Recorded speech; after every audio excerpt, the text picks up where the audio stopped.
പിതാവിൻ്റെയും പുത്രൻ്റെയും പരിശുദ്ധാത്മാവിൻ്റെയും നാമത്തിൽ ആമേൻ. വിശുദ്ധ യോഹന്നാൻ എഴുതിയ സുവിശേഷം 17-ാം അധ്യായം 20 മുതൽ 26 വരെയുള്ള തിരുവചനങ്ങൾ. അക്കാലത്ത് യേശു സ്വർഗത്തിലേക്ക് കണ്ണുകളുയർത്തി കൊണ്ട് പ്രാർത്ഥിച്ചു. അവർക്ക് വേണ്ടി മാത്രമല്ല, അവരുടെ വചനം മൂലം എന്നിൽ വിശ്വസിക്കുന്നവർക്ക് വേണ്ടി കൂടിയാണ് ഞാൻ പ്രാർത്ഥിക്കുന്നത്. അവരെല്ലാവരും ഒന്നായിരിക്കാൻ വേണ്ടി, പിതാവേ, അങ്ങ് എന്നിലും ഞാൻ അങ്ങയിലും ആയിരിക്കുന്നത് പോലെ അവരും നമ്മിൽ ആയിരിക്കുന്നതിനും, അങ്ങനെ അവിടുന്ന് എന്നെ അയച്ചുവെന്ന് ലോകം അറിയുന്നതിനും വേണ്ടി ഞാൻ പ്രാർത്ഥിക്കുന്നു. നാം ഒന്നായിരിക്കുന്നത് പോലെ അവരും ഒന്നായിരിക്കുന്നതിന് വേണ്ടി അങ്ങെനിക്ക് തന്ന മഹത്വം അവർക്ക് ഞാൻ നൽകിയിരിക്കുന്നു. അവർ പൂർണ്ണമായും ഒന്നാകേണ്ടതിന് ഞാൻ അവരിലും അവിടുന്ന് എന്നിലും ആയിരിക്കുന്നു. അങ്ങനെ അങ്ങെന്നെ അയച്ചുവെന്നും അങ്ങെന്നെ സ്നേഹിച്ചതുപോലെ തന്നെ അവരെയും സ്നേഹിച്ചുവെന്നും ലോകം അറിയട്ടെ.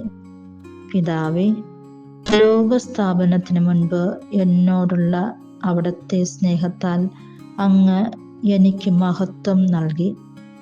അങ്ങെനിക്ക് നൽകിയവരും അത് കാണാൻ ഞാൻ ആയിരിക്കുന്നിടത്ത് എന്നോടുകൂടെ അവരും ആയിരിക്കണമെന്ന് ഞാൻ ആഗ്രഹിക്കുന്നു. നീതിമാനായ പിതാവേ, ലോകം അങ്ങയെ അറിഞ്ഞിട്ടില്ല, എന്നാൽ ഞാൻ അങ്ങയെ അറിഞ്ഞിരിക്കുന്നു. എന്നെ അവിടുന്നാണ് അയച്ചതെന്ന് ഇവരും അറിഞ്ഞിരിക്കുന്നു. അങ്ങയുടെ നാമം അവരെ ഞാൻ അറിയിച്ചു. അവിടുന്ന് എനിക്ക് നൽകിയ സ്നേഹം അവരിൽ ഉണ്ടാകേണ്ടതിനും ഞാൻ അവരിൽ ആയിരിക്കേണ്ടതിനുമായി ഞാൻ ഇനിയും അത് അറിയിക്കും. ഈ വചന ഭാഗത്തിലൂടെ യേശു വീണ്ടും നമ്മോടുള്ള സ്നേഹം വെളിപ്പെടുത്തുകയാണ്. പിതാവും പുത്രനും പരിശുദ്ധാത്മാവും ഒന്നായിരിക്കുന്നത് പോലെ നമ്മളും യേശുവിനോടൊപ്പം ഒന്നായിരിക്കണമെന്ന് അവിടുന്ന് ആഗ്രഹിക്കുന്നുണ്ട്. പിതാവായ ദൈവത്തോട് നമുക്ക് വേണ്ടി യേശു ആത്മാർത്ഥമായി സ്നേഹത്തോടുകൂടി കരുണയോടുകൂടി പ്രാർത്ഥിക്കുന്നുണ്ട്. യേശുവിനെയും ത്രിത്വിക ദൈവത്തെ നമുക്ക് സ്നേഹിച്ച് ജീവിക്കാം.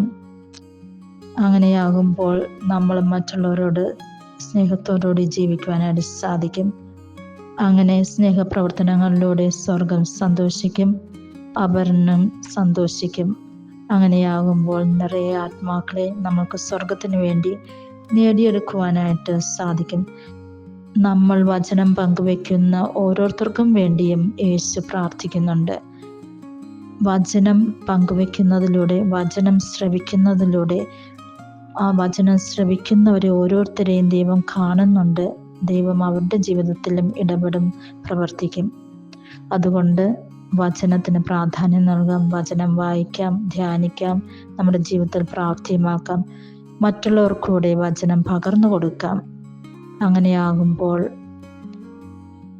യേശുവിനെ കുറിച്ച് എല്ലാവരും അറിയുവാനായിട്ട് സാധിക്കും.